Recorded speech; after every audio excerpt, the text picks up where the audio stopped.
பெரியவா சரணம். பெரியவா வானொலியின் மாலை நிகழ்ச்சிகள் ஆரம்பமாகின்றன. இன்றைய எமது நிகழ்ச்சிகள் நித்திய குரு பாதுகா பூஜா, ஸ்ரீ ரா கணபதி அவர்கள் எழுதிய புத்தகத்தின் ஒளிவடிவம், ஆன்மீக உரை, மகா பெரியவா மகிமை உபன்யாசம். பெரியவா சரணம். பெரியவா சரணம். அடுத்த நிகழ்ச்சி நித்திய குரு பாதுகா பூஜை. शुक्लाम्बरधरम् विष्णुम् शशिवर्णम् चतुर्भुजम् प्रसन्नवदनम् ध्यायेत् सर्वविघ्नोपशान्तये। ममोपात्त समस्त दुरितक्षयद्वारा श्रीपरमेश्वरप्रीत्यर्थम् गुरुप्रसादसिद्ध्यर्थम् गुरुप्रीत्यर्थम् गुरुपादपूजाम् अद्य करिष्ये। गुरुर्ब्रह्मा गुरुर्विष्णुर्गुरुर्देवो महेश्वरः गुरुः साक्षात् परब्रह्म तस्मै श्रीगुरवे नमः। अपारकरुणासिन्धुम् ज्ञानदम् शान्तरूपिणम् श्रीचन्द्रशेखरगुरुम् प्रणमामि मुदान्वहम्। सदाशिवसमारम्भाम् शङ्कराचार्यमध्यमाम् अस्मदाचार्यपर्यन्ताम् वन्दे गुरुपरम्पराम्. எல்லோரும் குருவை பெரிவாளை தியானம் பண்ணிண்டு அர்ச்சனை பண்ணுவோம். அஷ்டோத்திரம். பெரியவா அஷ்டோத்திரம் பல அஷ்டோத்திரங்கள் இருக்கு. அதுல எளிமையா சுலபமா எது இருக்கோ அதை நான் இப்ப சொல்றேன். எல்லோரும் இதை கேட்டுண்டே திருப்பி சொல்ல முடிஞ்சுவா சொல்லி சொல்லி பெரிவாளுக்கு பாதத்துல ஒவ்வொரு புஷ்பத்தை அர்ச்சனை பண்ணலாம். ओम श्री कांची कामकोटि पीठाधीश्वराय नमः।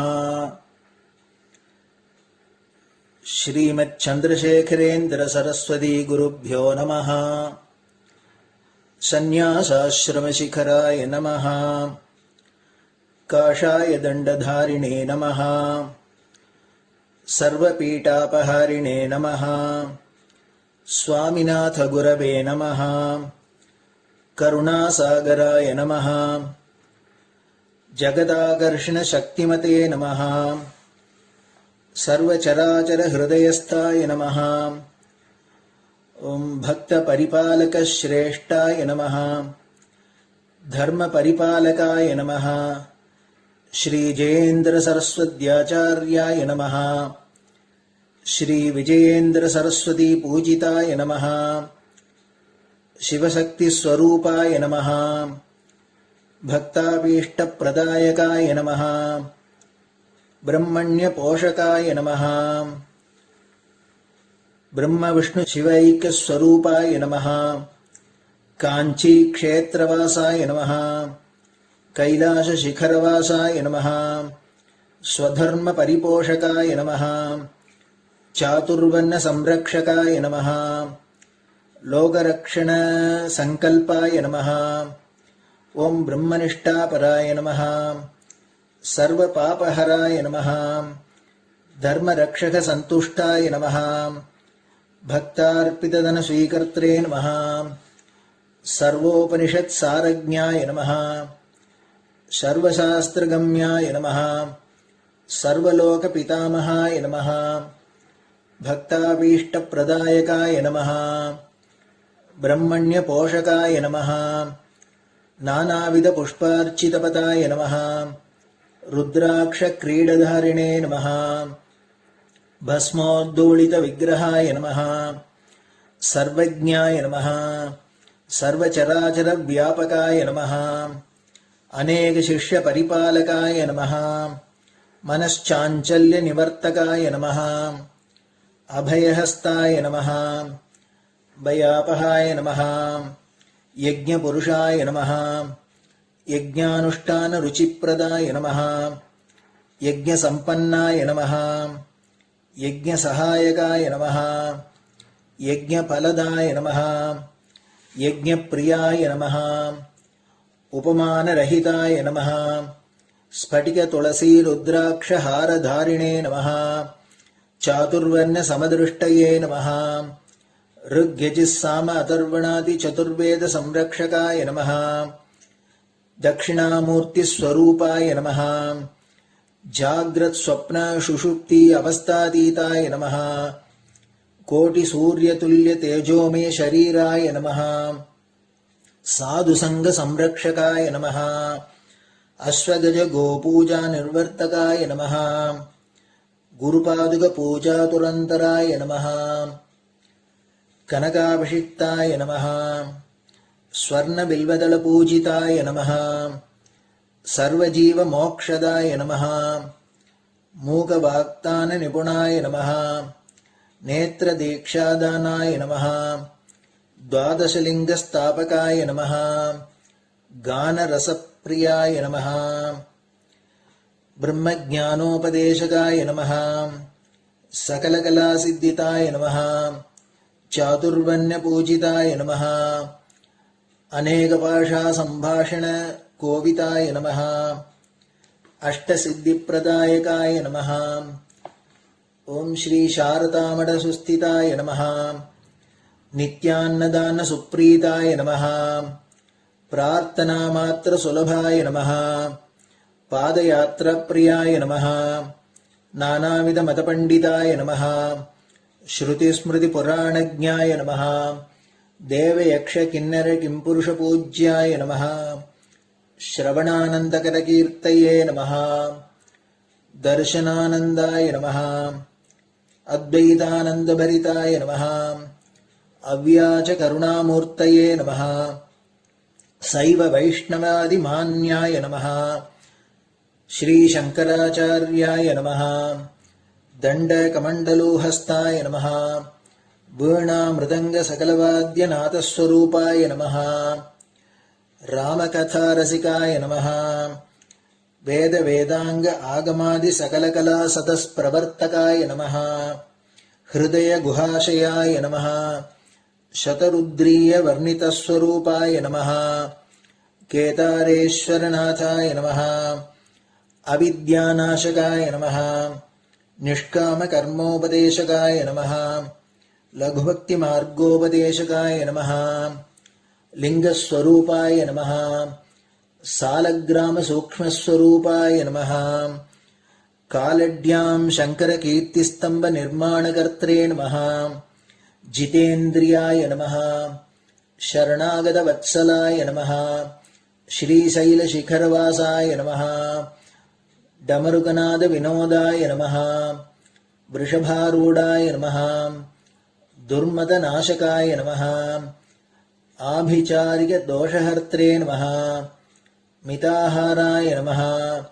मृत्युविमोचकशक्त्याय नमः श्रीचक्रार्चनतत्पराय नमः दासानुग्रहकारकाय नमः अनुराधानक्षत्रजाताय नमः सर्वलोकख्यातशीलाय नमः वेंकटेश्वरचरणपद्मषट्पदाय नमः श्री महात्रिपुरसुंदरी समेत श्री चंद्रमौलीश्वर पूजाप्रियाय नमः श्रीमच्चंद्रशेखरेन्द्र सरस्वती सद्गुरु परब्रह्मणे नमः गुरुभ्यो नमः परमगुरुभ्यो नमः परमेष्टिगुरुभ्यो नमः परात्परगुरुभ्यो नमः गुरुपरम्पराभ्यां नमः गुरुपादुकाभ्यां नमो नमः. அடுத்தது ஊதுபத்தி இருந்தா அதை காமிச்சு தூபம், நெய் தீபம் இருந்தா காமிச்சு அதை நெய் தீபம் தீபம் காமிச்சுட்டு நைவேத்தியம் வெத்தலைப்பாக்கு பழம் இதுலேருந்து ஆரம்பிச்சு அவளுக்கு எது சௌரியமோ அதுபடி நைவேத்தியம் பண்ணலாம். அதுக்கு அடுத்தது கற்பூர ஹாரத்தி பண்ணி எல்லோரும் பிரதட்சிண நமஸ்காரம் பண்ணி பெரியவாள்கிட்ட பிரார்த்தனை பண்ணிண்டு எல்லோரும் க்ஷேமமா இருக்கணும், லோகம் பரம மங்களமா சௌக்கியமா இருக்கணும், எல்லோரும் வியாதி வெக்க இல்லாத ஆயுராரோக்கிய ஐஸ்வர்யத்தோட சாந்தம் அமைதியோட ஞான வைராக்கியத்தோட எல்லோரும் நல்லவர்களாயிருந்து நன்மையை அடையணும்னு பிரார்த்தனை பண்ணி இந்த பூஜையை தினம் செய்யலாம். குரு பிரம்மா குருர் விஷ்ணுர் குருர் தேவோ மகேஸ்வரः குரு சாட்சாத் பரபிரம்ம தஸ்மை ஸ்ரீ குரவே நமஹ. அபார கருணா சிந்தும் ஞானதம் சாந்தரூபிணம் ஸ்ரீ சந்திரசேகர குரும் பிரணமாமி முதான்வகம். சதாசிவசமாரம்பாம் சங்கராச்சாரிய மத்யமாம் அஸ்மதாச்சாரிய பர்யந்தாம் வந்தே குரு பரம்பராம். குரு பாத பூஜை நிறைவடைஞ்சது. பெரியவா சரணம். பெரியவா சரணம். பெரியவா வானொலியில் நேயர்கள் அடுத்து கேட்க இருப்பது ஸ்ரீ ரா கணபதி அவர்கள் எழுதிய புத்தகத்தின் ஒளி வடிவம். அளிப்பவர் ஸ்ரீமதி உமா சங்கர் அவர்கள். தேனினும் இனிய சொல்லான் தீச்சுடர் மேனி கொண்டான் ஊனுயிர்க்குயிரதான ஒன்றினைக் கலந்து நின்றான் ஏனினிக் கவலை நெஞ்சே இன்றுனக் அருள் செய்தான் இஞ்ஞானவான் காமகோட்டி நாதனை நம்புவோமே. ஜெய ஜெய சங்கர ஹரஹர சங்கர. மகா பெரியவாளின் உபன்யாசங்களை ரா கணபதி அண்ணா தெய்வத்தின் குரல் என்ற பெயரில் 7 பாகங்களாக தொகுத்து அளித்ததின் 4ஆம் பாகத்தின் அடுத்த பகுதி பக்தி ஷட்பதி ஸ்தோத்திரம். கானல் நீர். மிருகத்ருஷ்ணா என்றால் கானல் நீர் என்று அர்த்தம். ஏன் அப்படி அர்த்தம்? இதிலே மிருகம், திருஷ்ணா என்று 2 வார்த்தைகள் இருக்கின்றன. மிருகம் என்றால் விலங்கு என்பது பொது அர்த்தம். அதோடு கூட சம்ஸ்கிருதத்தில் மிருகம் என்றாலே விலங்கினத்தில் குறிப்பாக மான் என்ற ஒரு பிராணியை விசேஷமாக குறிக்கும். சம்ஸ்கிருத வார்த்தைகளை தமிழில் வழங்குகிற போது சிலதில் அர்த்தத்தில் வித்தியாசம் ஏற்படுகிறது. தமிழில் மிருகம் என்றால் பொதுவான விலங்கினம் மட்டும்தான். ஆடு, மாடு, கழுதை, குதிரை, மான், புலி, சிங்கம் எல்லாமே நமக்கு மிருகம்தான். சம்ஸ்கிருதத்தில் இந்த அர்த்தம் இல்லாமல் இல்லை. ஆனாலும் மானை மட்டும் குறிப்பாக மிருகம் என்று சொல்வது சம்ஸ்கிருத வழக்கு. மிருகபாணி, மிருகதரன் என்றெல்லாம் பரமசிவனுக்கு ஏன் பெயர் இருக்கிறது என்றால் அவர் கையிலே ஒரு மானை பிடித்துக் கொண்டிருப்பதால் தான். இது மாதிரி இன்னொரு வார்த்தை பசு என்பது. பசு என்றால் தமிழில் மாடு, ஆனினம் ஒன்றைத்தான் நினைப்போம்.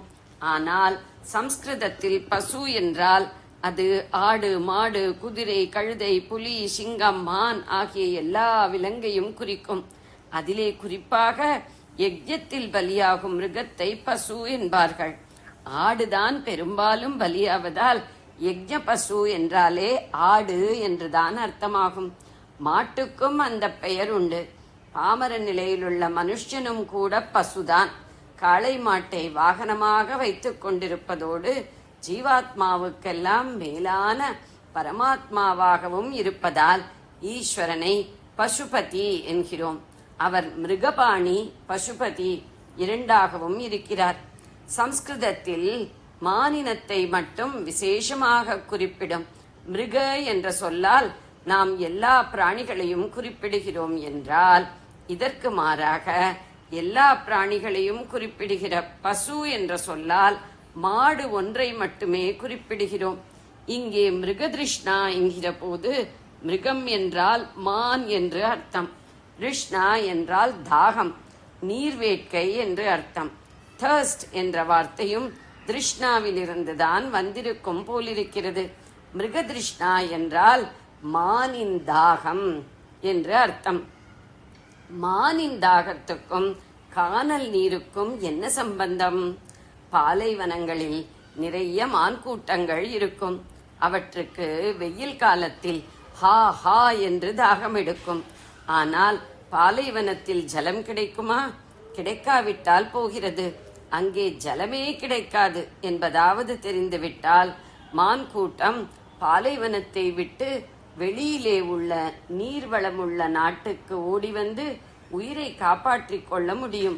ஆனால் இதையும் செய்ய முடியாமல் ஜலமே இல்லாத பாலைவனத்தில் ஜலம் இருக்கிற மாதிரி ஒரு ஏமாற்று ஜாலம் நடக்கிறது. அதுதான் கானல் நீர் என்பது. பிரதிபிம்பம், ரிஃப்ளெக்ஷன், ஒளிச்சிதறல், ரிஃப்ராக்ஷன் தியரிகளை கொண்டு சயின்ஸில் இதை விளக்குகிறார்கள். மொத்தத்தில் இது என்னவென்றால், பாலைவனம் மாதிரியான ஒரு விஸ்தாரமான வெளியில் ரொம்பவும் உஷ்ணம் ஏறிப்போய் காற்று பிரதேசம் லேசாகி விடுகிற போது தூரத்திலிருந்து பார்க்கிறவர்களுக்கு ஜலத்திலே பிரதிபிம்பம் தெரிகிற மாதிரி மண்ணிலேயே தெரிகிறது. தூரத்திலிருந்து பார்க்கிற போது வெறும் மணற்பாங்கான பூமியே ஒரு நதி ஓடுகிற மாதிரி தெரியும். அதை நோக்கி போக போக அதுவும் தள்ளி போய்கொண்டே இருக்கும். இப்படிப்பட்ட கானல் நீரை பார்த்து மான்கள் வாஸ்தவமான ஜலம் என்று நினைத்து அதை தேடி தேடி ஓடி கடைசியில் ஓட முடியாமல் களைத்து வெயிலின் உஷ்ணம் தாங்காமல் ரொம்பவும் பரிதாபமாக ஜீவனை இழக்கும். சம்ஸ்கிருதத்தில் மிருக் என்றால் தேடுவது என்று அர்த்தம். ஓயாமல் எதையாவது தேடி ஓடிக்கொண்டே இருப்பதுதான் மிருகம். கானல் நீரை தேடி ஓடி மடிவது மான் என்ற மிருகத்தின் பரிதாபமான காரியமாக இருக்கிறது. லோகமெல்லாம் மாயை என்று அத்வைத சாஸ்திரத்தில் சொல்லி இருக்கிறது. அதெப்படி மாயை? லோகம்தான் கண்ணுக்கு தெரிகிறதே என்று கேட்டால் கானல் நீர் கூடத்தான் கண்ணுக்கு தெரிகிறது. அதனால் அது நிஜமாகி விடுமா? அப்படித்தான் இந்த லோகமும் ஒரு கானல் நீர் என்று அத்வைத கிரந்தங்களில் சொல்லி இருக்கிறது. பாலைவன உவமையின் பொருத்தம். இந்த கானல் நீர் உபமானம் லோகத்தை ஒரு ஸ்வப்னமாக உவமிப்பதை விட பொருத்தம் வாய்ந்ததாகும். ஸ்வப்னம் காண்கிற வரையில் நிஜம் மாதிரியே இருக்கிறது. விழித்து கொண்ட பின் அது அடியோடு பொய்யாக போய் கனவு கண்ட ஒரே ஆசாமியின் எண்ணம்தான் கனவில் வந்த அத்தனை சிருஷ்டியும் என்று தெரிகிறது. அந்த மாதிரிதான் நாம் அஞ்ஞான தசையில் இருக்கிற மட்டும் லோகமே நிஜம் போல இருக்கிறது. ஞானம் வந்துவிட்டால் இப்படி ஒன்று இல்லவே இல்லை. ஒரே ஒரு பரமாத்ம சத்தியம்தான் இப்படி பல வகையான உலக சிருஷ்டியாக தோன்றியிருக்கிறது என்று தெரியும். இதனால் மாயையை ஸ்வப்னத்துக்கு ஒப்பிடுவதுண்டு. சரி, அப்படியானால் விழித்து கொண்ட பிற்பாடு ஒருத்தனுக்கு ஸ்வப்னம் தெரியாத மாதிரி ஞானிக்கு லோகமே தெரியக்கூடாது. ஆனால் பரம ஞானிகளான ஆச்சாரியாள் சுகபிரம்மம் மாதிரியானவர்களும் லோகம் என்ற ஒன்று இருக்கிற மாதிரியான பாவனை கொஞ்சம் இருந்ததால் தானே லோக உத்தாரணத்துக்காக உபதேசங்கள் பண்ணினார்கள். லோகமே தெரியாத நிலையில் யாருக்கு யார் உபதேசம் பண்ணுவது? என்ன உபதேசம் பண்ணுவது? இவர்கள் உபதேசம் பண்ணினதால் லோகம் இவர்களுக்கு தெரிந்தது என்றுதானே அர்த்தம். அப்படியானால் இவர்களுக்கு ஞானம் வரவில்லையா என்று கேட்கலாம். இங்கே சொப்ன உபமானத்தை விட கானல் நீர் உபமானம்தான் பொருத்தமாக பதில் கொடுக்கிறது.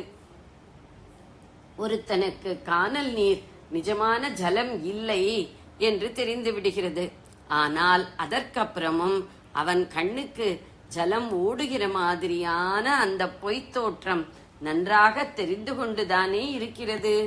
இது கனாவிலிருந்து விழித்து கொண்ட பின் கனா அடியோடு தெரியாத மாதிரி இல்லை.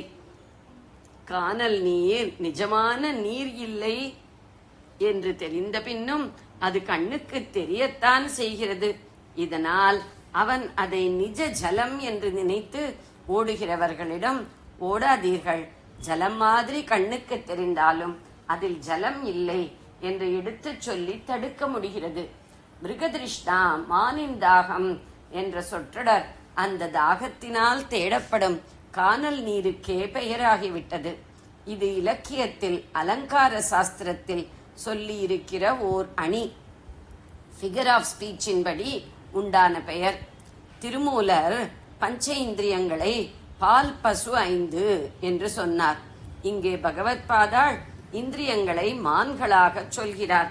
கானல் நீரை தேடி ஓடி ஓடி போய் பாவம் கடைசியில் வெயில் தாழாமல் பிராணனை விடுகிற மான்கள் மாதிரி இந்திரியங்கள் ஒவ்வொன்றும் ஒவ்வொரு விதமான அல்ப சுகத்தை தேடி தேடி ஓடி வீணாக போகிறதே. இந்த கஷ்டம் வேண்டாமப்பா, புலன்களின் இந்த வேட்கையை அடக்குவாய், சமய விஷய மிருகதிருஷ்ணாம் என்று மகாவிஷ்ணுவிடம் பிரார்த்திக்கிறார். லோக வாழ்க்கை ஒரு பாலைவனம்.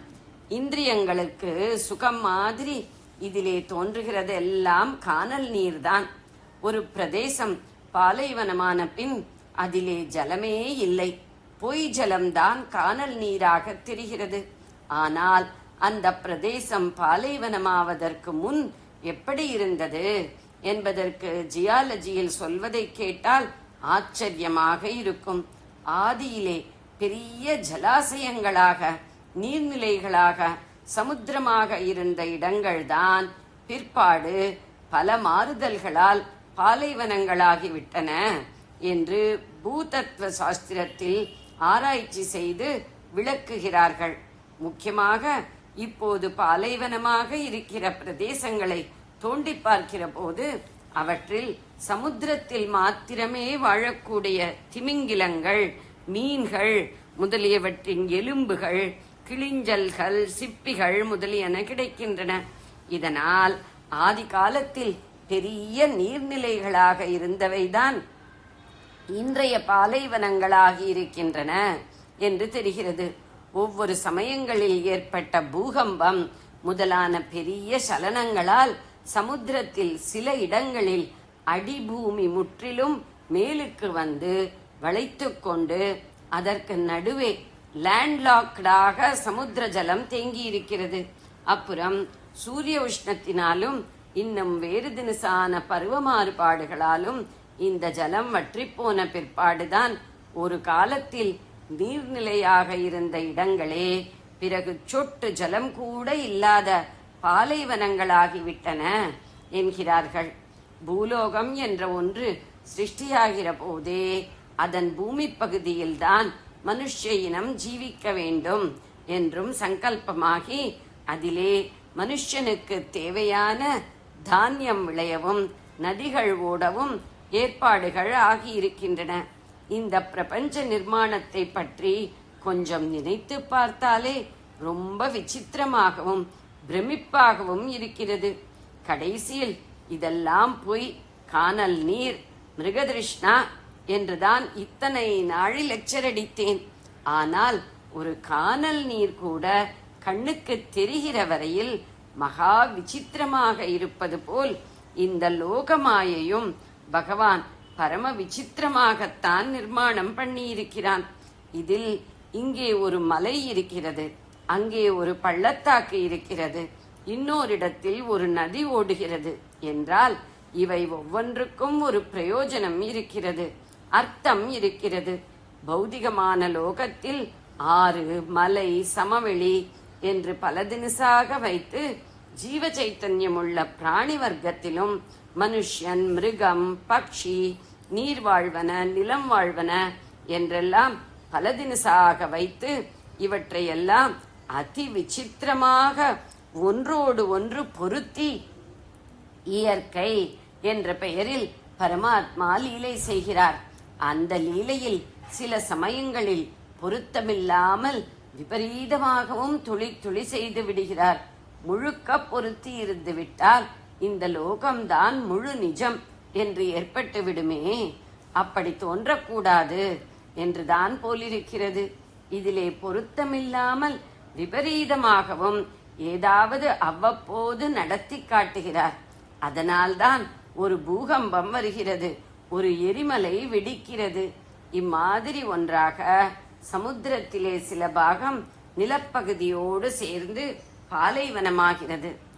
ஆதியிலேயே மனுஷனுக்கு இருப்பிடமாக சங்கல்பமான பூமியில் அவனுடைய வாழ்வுக்கு அவசியமான மழை, நதி, பயிர், பச்சை எல்லாம் இருக்கின்றன. ஆனால் இப்போது விபரீதமாக பூமியோடு சமுத்திர பகுதியும் வற்றி சேர்கிற போது இப்படிப்பட்ட பாலைவன பூமியில் மழையும் இல்லை, பயிர் பச்சையும் இல்லை. ஆதியில் பரமாத்மா இது கடல் பிரதேசம், அதனால் இந்த இடத்தில் ஜலத்தின் உள்ளோட்டம், அண்டர் கரண்ட் வேண்டாம் என்று வைத்துவிட்ட இடம்தானே இப்போது நிலப்பகுதியோடு சேர்ந்து விட்டது. அப்படி சேர்ந்து விட்டது என்பதற்காக அவர் பழைய இயற்கை விதிகளை மாற்றிவிடுவதில்லை. இதனால்தான் ஒரு காலத்தில் ஜலப்பிரவாகமாக இருந்த இடமே பிற்பாடு சொட்டு ஜலமில்லாத பொட்டலாகி விடுகிறது. ஜெய ஜெய சங்கர, ஹர ஹர சங்கர. பெரியவா சரணம். இந்நிகழ்ச்சியின் அடுத்த பகுதி நாளை மாலை இதே நேரத்தில் ஒளிபரப்பாகும் பெரியவா சரணம். பெரியவா சரணம். பெரியவா வானொலியில் நேயர்கள் அடுத்து கேட்க இருப்பது திரு கவிக்கண்ணன் அவர்களின் ஆன்மீக உரை. பெரியவா சரணம். ராம் ராம். ஸ்ரீ குருப்யோ நமஹ. ஜெய ஜெய சங்கர ஹர ஹர சங்கர. பெரியவா வானொலி நேயர்கள் அனைவருக்கும், மகா பெரியவாவுடைய பக்தர்கள் அனைவருக்கும் அடியேன் கவிக்கண்ணனின் அன்பு கலந்த நல்வாழ்த்துக்கள். ராம் ராம். ஜெய ஜெய சங்கர ஹர ஹர சங்கர. ஸ்ரீ குருப்யோ நமஹ.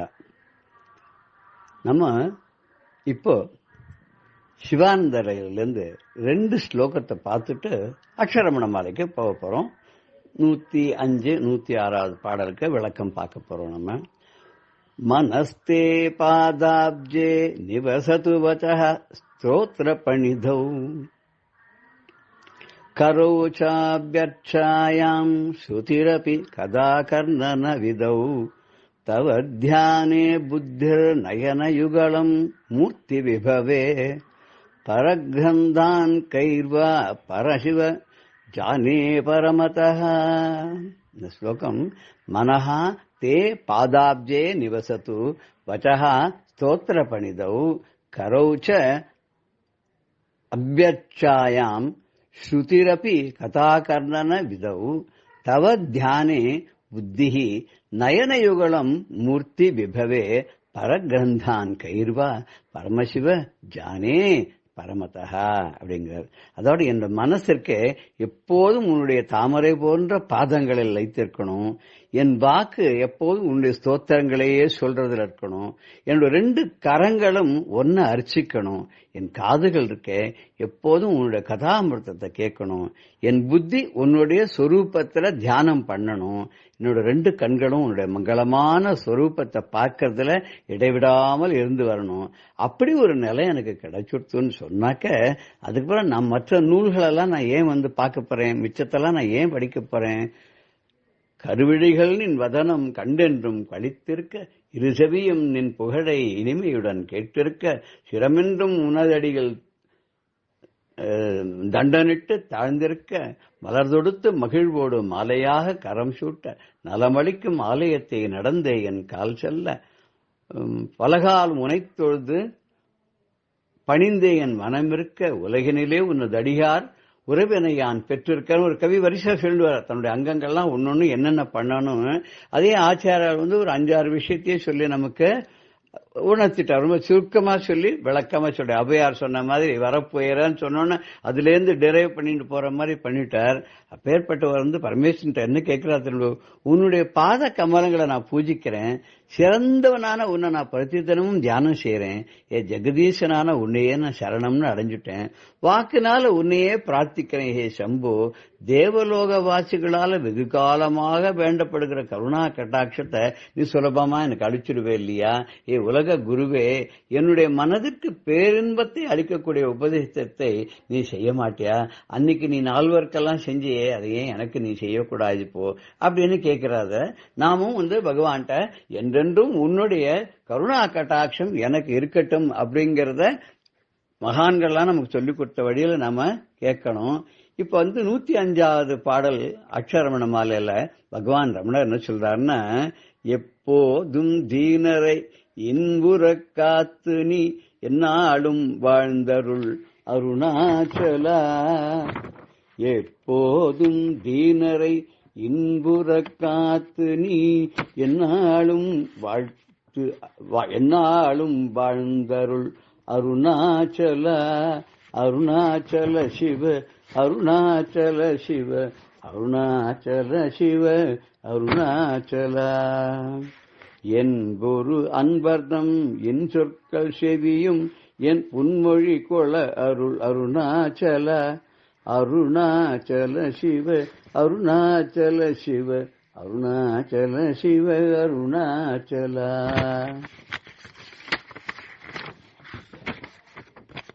எப்போதும் தீனரை இன்புற காத்து நீ என்னாலும் வாழ்ந்தருள் அருணாச்சனா. நீ எங்கேயும் என் போன்ற எளியவர்கள்லாம் இருந்தாலும் அவ எல்லாரையும் ஆனந்தமாக வாழும்படியா நீ காப்பாற்றுவாயாக, நீயும் பல்லாண்டு நலமாக வாழணும் அப்படிங்கிறார். அதாவது அடியார்களை என்றொன்றும் நீ காப்பாற்றணும் வேண்டிக்கிற. லோகாசமஸ்தா சுகினோபவந்துன்னு சொன்னா இல்லையா, உலகத்துல எல்லாரும் ஸ்வஸ்தி பிரஜாபிய பரிபாலயந்தான் நியாயேன மார்க்கேன மஹீம் மகிஷா, அரசர்கள் எல்லாம் நாட்டை தர்ம பரிபாலனமாக பண்ணட்டும்.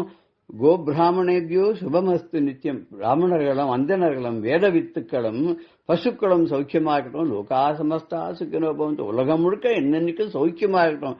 உலகம் என்ன நாடென்றும் வாழ கேடொன்றும் இல்லைன்னு ஔவையார் சொன்ன மாதிரி எல்லாரும் நன்றா இருந்தா நாமளும் அதில் சேர்ந்துருக்கோம், நாமளும் நன்றாயிடும் இல்லையா. அதனால எல்லா இடத்துலயும் இருக்கக்கூடிய இந்த உலகம் முழுக்க இருக்கக்கூடிய என் போன்ற எளியவரை எல்லாரையும் நீ ஆனந்தமா வாழும்படியாக காப்பாற்றுவாயாக. எப்போதும் தீனரை இன்புற காத்து நீ, எல்லாரையும் சந்தோஷமா வச்சே வாழ காப்பாத்துன்னு பிரார்த்தனை பண்றார். கடைசியில பண்ணி என்ன பண்ண, என்னாலும் வாழ்ந்து அருள் அருணாசலா, நீ என்னென்னைக்கும் நிலையாக இருந்து இந்த அருளை நீ செய்ய வேண்டும், நீ என்றென்றும் வாழ்வாயாக வாழ்த்த. பல்லாண்டு பல்லாண்டு பல்லாயிரத்தாண்டு பல கோடி நூறாயிரம் மல்லாண்ட திந்தோள் மணிவண்ணா உன் சேவடிக்கே திருக்காப்புன்னு ஆழ்வார் சொன்ன மாதிரி பல்லாண்டு பல்லாண்டு நீ நன்றாக இருந்தாதான் நாங்களாம் நன்றாக இருக்க முடியும். எல்லாரும் நன்னா இருக்கணுங்க. ஆதிசங்கர பகவத்பாதால் கூட சுப்பிரமணிய புஜங்கத்துல கேட்கும் போது, களத்திரம் சுதா பந்துவர்க்க பசுர்வா நரோவா அத நாரி கிரகே ஏ மதியாக யஜந்தோ நமந்தா ஸ்துபந்தோ பவந்தம் ஸ்மரந்தஸ்ச தே சந்து சர்வே குமார.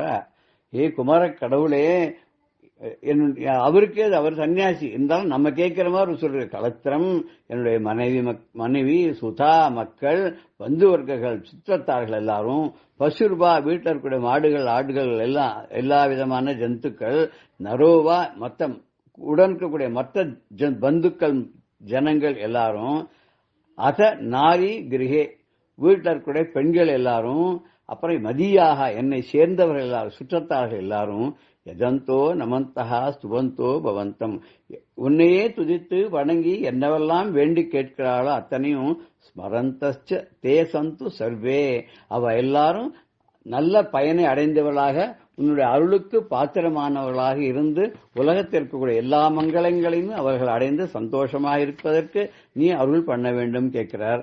நல்லோர்கள் இந்நாட்டில் நலத்தோடு வாழ்ந்திடும், அல்லாத மாந்தருமே அவனியிலே அன்னார்தம் பொல்லாமை நீங்கி பின் பொலிவுடனே சிறந்திடவும் இல்லாமை அகன்றிடவும் இறைவாணி அருள்வாயன்னு ஒரு கவி பாடுறார். இந்த உலகத்தில் இருக்க நல்லவா எல்லாரும் சந்தோஷமா நலத்தோட ஆரோக்கியத்தோட பெரியவாள்லாம் ஆசீர்வாதம் பண்ணல. என்ன ஆசீர்வாதம் பண்ற?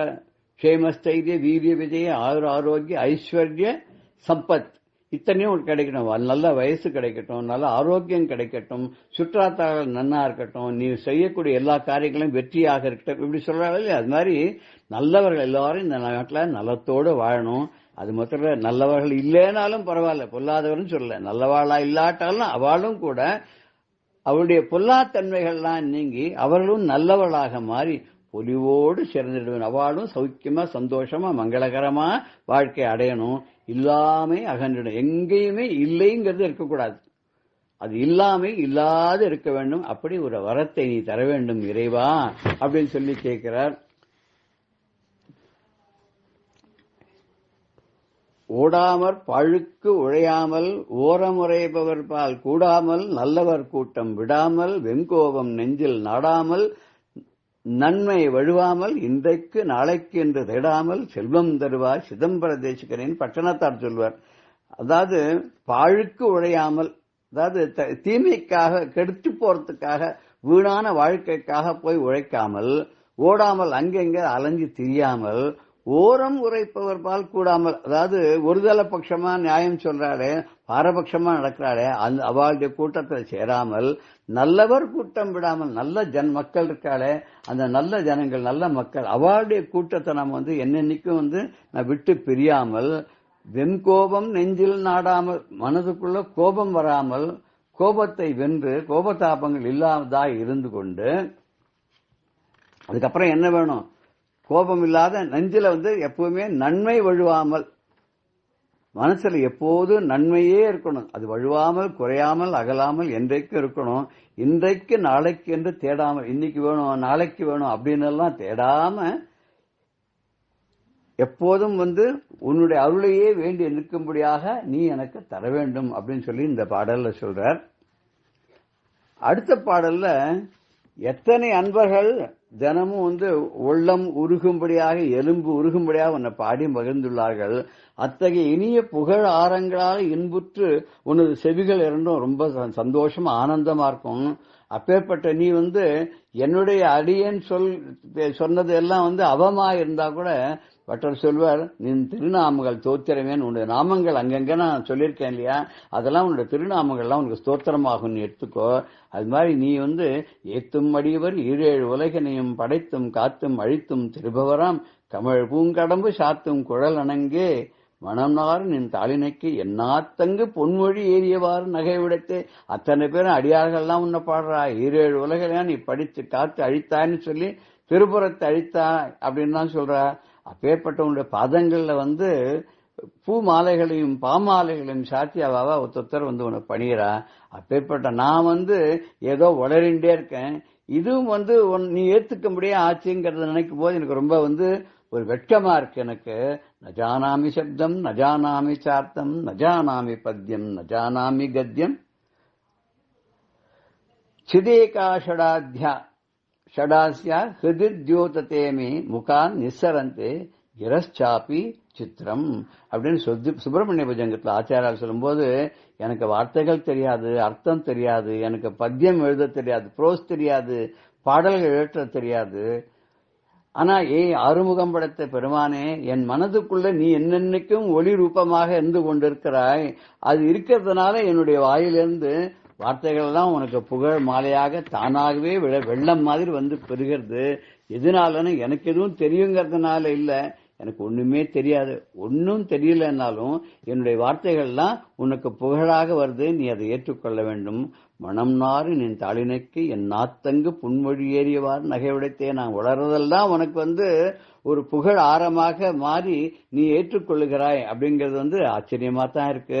ஆனா எனக்கு சிரிப்பு தான் வருது. ஏன் தெரியுமோ, வெறுக்கும் தகைமைகள் செய்யணும் தம் அடியார் பொறுக்கும் தகைமை புதிய தன்றே. புது நஞ்சை உண்டு கருக்கும் திருமிடத்தான் இடப்பாகம் கலந்த பொண்ணே, மறுக்கும் தகைமைகள் செய்யணும் யானும் என்னை வாழ்த்துவனே. நீ எப்பேற்பட்டவ தெரியுமா அம்பாளே, ஏதாவது தவறு பண்ணினாலும் வெறுக்கும்படியான நிகழ்வுகளை செய்தாலும் அடியார்களை எப்போதும் மகான்கள்லாம் பொறுத்து கொள்வா இல்லையா. அது மாதிரி நீ என்னெல்லாம் நீ பொறுத்துக்கிற.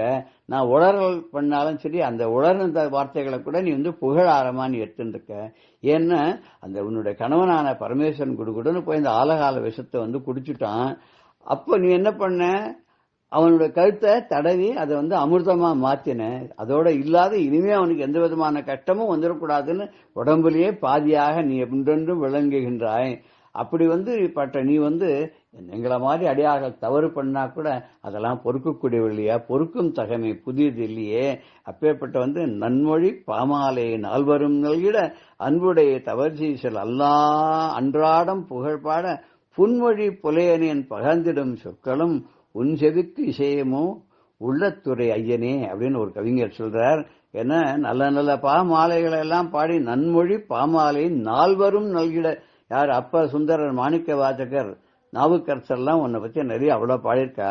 அன்புடைய தவசீலர் அன்றாடம் புகழ் பாட, உன்னுடைய தவசீலர்களான அடியார்கள் எல்லாம் உன்னுடைய புகழை அன்றாடம் பாடி உன்னை மகிழ்விக்க புன்மொழி புலையனேன் பகர்ந்திடும் சொற்கள். நான் என் வாயில அபத்தமான வார்த்தைகளை நான் பேசுறேன்னா, நான் சொன்ன அந்த புலையன்லையும் கேடு கட்டவனா இருக்கக்கூடிய நான் சொல்ற வார்த்தைகள் இருக்க உன் செவிக்கு இசையுமோ, அது உன்னுடைய செவிக்கு உன்னுடைய காதுகளுக்கு உகந்ததாக இருக்குமான்னு கேட்டா எனக்கு தெரியல.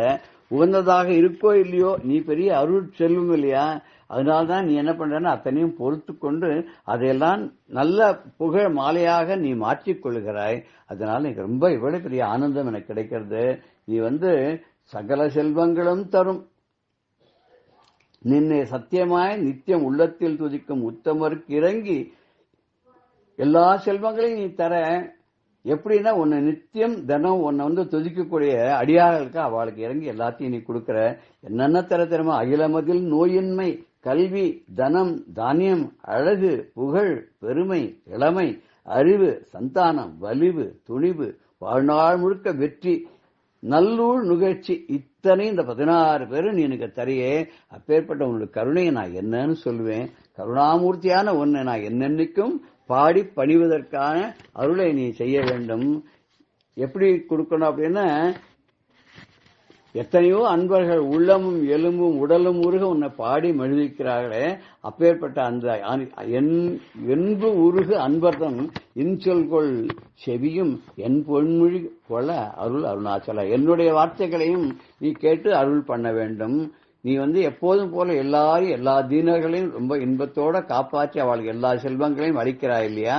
அப்படியே அதை நீ கண்டினியூ பண்ணி என்னென்னைக்கும் நீ மக்களுக்கு உன் அதிகாரத்துக்கு அருளை வழங்கி என்னாலும் நீயும் வாழ்ந்திருக்க வேண்டும் என்று வாழ்த்துக்கிறார். பல்லாண்டு பாடுகிறார். இந்த பாடல நாமும் பல்லாண்டு பாடி நிறைவு செய்வோம். ஜெய ஜெய சங்கர ஹர ஹர சங்கர. ஸ்ரீ குருபியோ நம. ராம் ராம். பெரியவா சரணம்.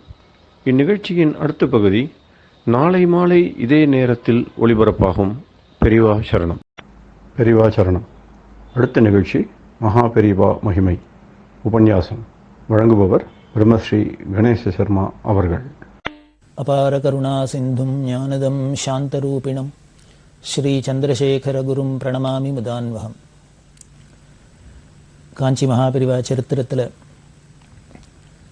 அபூர்வமான பல விஷயங்கள். பெரிவா பண்ணின காரியங்களில் ஏதோ ஆன்மீகத்துக்கு தான் அப்படின்னு இல்லை, தேசபக்தியாக இருக்கட்டும், இன்னும் சமுதாய பணியாக இருக்கட்டும், எந்த ஒரு விஷயத்தை எடுத்துட்டாலும் எல்லாத்துலேயும் பெரிவாளுக்கு கவனம் உண்டு. அதுலேயும் தன்னால என்ற கைங்கரியம் என்னவோ அதை பண்ணிட்டு தான் வந்திருக்கா பெரிவா. 1964-65 வருஷத்தில் இந்தியா பாகிஸ்தான் யுத்தம் நடந்தது. அந்த யுத்தத்தில் பாரத தேசத்துக்கு வெற்றி கிடைக்கணும் அப்படிங்கிறதுக்காக என்னென்னலாம் பெரிவா பிரார்த்தனை பண்ண சொன்னா, சர்வமத பிரார்த்தனைக்கு ஏற்பாடு பண்ணினா, அப்புறம் வெற்றி பெற்ற அந்த ஜவான்களுக்கெல்லாம் என்னென்னலாம் சன்மானம் கொடுத்தா, தங்க கிண்ணத்தில் தேன் பிரசாதம் கொடுத்தா, அந்த வெற்றிக்காக ஹனுமான் சாலிசா பாராயணம் பண்ண சொன்னா, இப்படி பல விஷயங்களை பார்த்தோம். அதே மாதிரி 1965 வருஷம் நவம்பர் மாதம் 1ஆம் தேதி பெரியவா பத்திரிகையில் ஒரு அறிக்கை வெளியிட்டா. இந்த அறிக்கை எதுக்கு? அப்போ யுத்தம் நடந்ததுனால அந்த யுத்த காலத்தில் ஒரு நெருக்கடி இருக்கும், பொருளாதார நெருக்கடியெல்லாம் இருந்த சமயமாக இருந்ததுனால அப்போ பிரதம மந்திரியாக இருந்த ஸ்ரீ லால் பகதூர் சாஸ்திரி என்ன சொல்லியிருந்தார், நாட்டு மக்களுக்கெல்லாம் ஒரு அறிக்கை விட்டிருந்தார். எல்லாரும் ஒருவேளை சாப்பாடை தியாகம் பண்ணணும், வாரத்தில் ஒரு நாளானும் ஒருவேளை சாப்பாடை குறைச்சுண்டா நாட்டோட பொருளாதார நிலையை சமாளிக்கலாம் அப்படிங்கிறதுக்காக என்ன பண்ணார், திங்கக்கிழமை ஒருவேளை சாப்பிட்றது, ஒருவேளை சாப்பாட்டை எல்லாரும் குறைச்சிக்கணும் அப்படின்லாம் ஒரு அறிக்கை விட்டிருந்தார். நாட்டு மக்களுக்கு ஒரு வேண்டுகோள் விடுத்திருந்தார். இந்த வேண்டுகோளுக்கு இணங்கி பெரியவா என்ன பண்ணினா 1965 வருஷம் நவம்பர் மாதம் 1ஆம் தேதி ஒரு அறிக்கை விட்டா பத்திரிகை மூலமா அப்படின்னு சொன்னோம். அது எதுக்காகனா, இந்த பிரதமரோட இந்த வேண்டுகோளை ஆதரிச்சு பெரியவாளும் அதுக்கு ஒரு அறிக்கை சமர்ப்பிச்சிருந்தா. அதுல பெரியவா சொல்லியிருந்தது, லால்பதி சாஸ்திரி சொல்லியிருந்தா திங்கக்கிழமை அன்னைக்கு ஒரு வேளை சாப்பாடு விடணும் அப்படின்னு. அதுக்கு பெரியவா சாஸ்திர ரீதியாக அழகா ஒரு வியாக்கியானம் பண்ணி விளக்கம் கொடுத்துண்டா. நமது சாஸ்திரங்கள்ல ஸ்ராவண மாசத்துல கிருத்திகா மாசத்துலாம் வர சோமவாரம், திங்கக்கிழமையே சோமவாரம்னு சொல்றோம் இல்லையோ, இந்த ஸ்ராவண கிருத்திகா மாச சோமவாரத்துல உபவாசம் இருக்கணும்னு சொல்லியிருக்கு. பகல்லெல்லாம் உபவாசம் இருந்து சாயந்தரம் பரமேஸ்வரனுக்கு பூஜை பண்ணி அர்க்கியம் கொடுத்துட்டு அப்புறம் ஏதானும் லகுவா ஆகாரம் பண்ணிக்கணும் அப்படின்லாம் சாஸ்திரம் சொல்லியிருக்கு. இதை அனுசரித்து பிரதம மந்திரியும் திங்கக்கிழமை அன்னைக்கு ஒருவேளை சாப்பாடு விடணும்னு சொல்லியிருக்கா. எல்லாருமே ஜனங்கள் அத்தனை பேரும் இந்த சோமவார விரதத்தை அனுஷ்டானம் பண்ணின பலனும் கிடைக்க போகிறது, நாட்டுக்கு ஒரு சேவையாகவும் தேச சேவையாகவும் இருக்க போகிறது. அதனால திங்கக்கிழமை எல்லாரும் சோமவார விரதம் இருந்து ஒருவேளை சாப்பாட்டை குறைச்சிக்கணும் அப்படின்னு பெரியவா அந்த அறிக்கையில் கொடுத்துண்டா. பாருங்களேன், எப்படி ஒரு சமுதாய பணியும் சாஸ்திரத்தையும் ஒன்று இணைக்கிறா அப்படின்னு. முன்னமே நம்ம முதல்லயே பார்த்துருக்கோம். பெரியவா கும்பகோணத்தில் நவராத்திரி விழா கொண்டாடுறத பார்த்துட்டு அந்த பத்திரிகை விளம்பரத்தெல்லாம் பார்த்துட்டு மகாகவி சுப்பிரமணிய பாரதி ரொம்ப ஆச்சரியப்பட்டு எப்படி சாஸ்திரத்தையும் ஒரு வர்த்தமான தந்திக்குள்ளே இப்படி சாஸ்திரத்தையும் புகுத்தி பெரியவா பண்ணிக்கிறது ரொம்ப அதிசயமா இருக்கு அப்படின்லாம் மகாகவி பாராட்டினதாலாம் பார்த்தோம். அது மாதிரி எந்த ஒரு விஷயமா இருந்தாலும் பெரியவாளோட சாமர்த்தியம், அவளோட அந்த மேதாவிலாசம், சர்வஜத்துவம் என்ன பண்ணும் அப்படின்னு, எந்த ஒரு காரியமா இருந்தாலும் அதுல சாஸ்திர ரீதியாகவும் இருந்துட்டுனா அதுக்கு பலன் ஜாஸ்தி. சுவாமி கீதையிலையும் அதான சொல்றார், எந்த ஒரு காரியத்துக்கும் சாஸ்திர பிரமாணமா இருந்ததுனால் அதுக்கு அங்கீகாரம் உண்டு, அதுக்கு பலன் உண்டு அப்படின்னு பகவானே அங்கீகாரம் பண்றதுனால்தான் போல இருக்கு. இங்க பிரதம மந்திரி திங்கக்கிழமையில ஒருவேளை சாப்பாடை தியாகம் பண்ணணும் அப்படின்னு சொன்னதுக்கு பெரியவா அதை ஆமோதிச்சு அந்த திங்கக்கிழமை ஒரு வேளை சாப்பாட்டை நாம தியாகம் பண்ணினோம்னா ஏதோ நாட்டு சேவைக்காக மட்டும் இல்லை, நமக்கும் ஒரு ஆத்மக்ஷேமம் கிடைக்கும், ஒரு சோமவார விரதம் இருந்த புண்ணியம் கிடைக்கும் அப்படின்னு சொல்லி இந்த அறிக்கையில சொல்லியிருந்தா. இது எல்லாரையும் ரொம்ப வெகுவா கவர்ந்தது. எல்லாரும் அப்படியே ஆகாகாரம் பண்ணி பாராட்டினா. இது பெரியவாளோட ஞானத்துக்கு மேதாவிலாசத்துக்கு இது மாதிரிலாம் சில நிகழ்ச்சிகள்லாம் சொல்லி பார்க்குறோம் நாம. இப்படிதான் பெரியவா பல காரியங்கள் பண்ணியிருக்கா. அந்த சாஸ்திரத்துக்கும் விரோதம் இல்லாத ஒரு சமுதாயத்துக்கும் என்னென்ன நல்லது பண்ண முடியுமோ அதெல்லாம் எந்தெந்த சமயத்தில் சொல்லலாமோ அப்பெல்லாம் சொல்லித்தான் பெரியவா பண்ணியிருக்கா. 1965 டிசம்பர் மாசத்துல கூடலி சிங்கேரி சுவாமிகள் வந்து பெரியவாளை சந்திச்சார் அப்படின்னு சொன்னோம். அந்த கூடலி சிங்கேரி பீடத்தோட பெருமையெல்லாம் நம்ம முன்னாலேயே பார்த்துருக்கோம். அதே மாதிரி 1965 டிசம்பர் மாதம் 12 இந்த சென்னையில் தேனாம்பேட்டையில் பாலசுப்ரமணிய சுவாமி கோவில் கும்பாபிஷேகத்துக்கு பெரியவா வந்து கலந்துண்டா. அது ஸ்டாண்டர்ட் மோட்டார்ஸ் கோபாலகிருஷ்ணயரோட சம்சாரம் மதுரம் அம்மாள் அப்படின்னு அந்த அம்மாவோட முயற்சினால இந்த கோவில் திருப்பணியெல்லாம் பண்ண அவள்லாம் பெரியவாள்கிட்ட ரொம்ப பக்தி பண்ணிட்டு பிரார்த்தனை பண்ணிட்டனால அவளோட பிரார்த்தனைக்கு இணங்க பெரியவா இந்த தேனாம்பேட்டை கும்பாபிஷேகத்துக்கு வந்து கலந்துண்டா. அந்த 1965 டிசம்பர் மாதம் 13 இன்னொரு முக்கியமான நிகழ்ச்சி நடந்தது. நேபாளத்துக்கும் நமது பாரத தேசத்துக்கும் ரொம்ப நெருங்கிய தொடர்பு உண்டு. அதாவது இந்த நேபாளத்தை நம்ம பாரத தேசத்தோட ஒரு அங்கமாவே கூட நாம நினைச்சுக்கலாம், அவ்வளவு நெருக்கமானது. அந்த நேபாள தேசத்துல தான் ஆதிசங்கர பகவத்பாதாள் தான் கைலாசத்திலேருந்து கொண்டு வந்த பஞ்சலிங்கங்கள்ல ஒன்ன ஸ்தாபிதம் பண்ணியிருக்கா நீலகண்ட கஷேத்திரத்துல அப்படின்லாம் பார்த்துருக்கோம். அந்த நேபாளம் அந்த ராஜா வம்சம்லாம் இந்த காஞ்சி காமகோடி பீடத்தோட நெருங்கிய தொடர்பு உண்டு.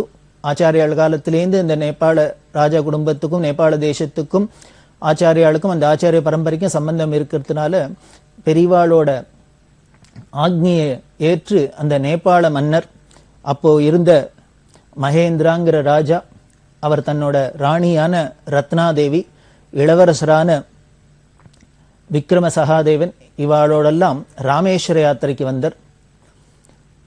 இந்த நேபாள ராஜா ராமேஸ்வர யாத்திரைக்கு வரணும்னு ஆக்ஞை பண்ணினதே பெரியவா தான். நேபாள ராஜாவுக்கு கடுதாசி போட்டு உங்களுக்கு ராமேஸ்வரத்துல நீங்க வந்தாக்க அவா கையாலேயே அபிஷேகம் பண்ணலாம் அப்படின்லாம் ஒரு ரைட்ஸ் இருக்கு.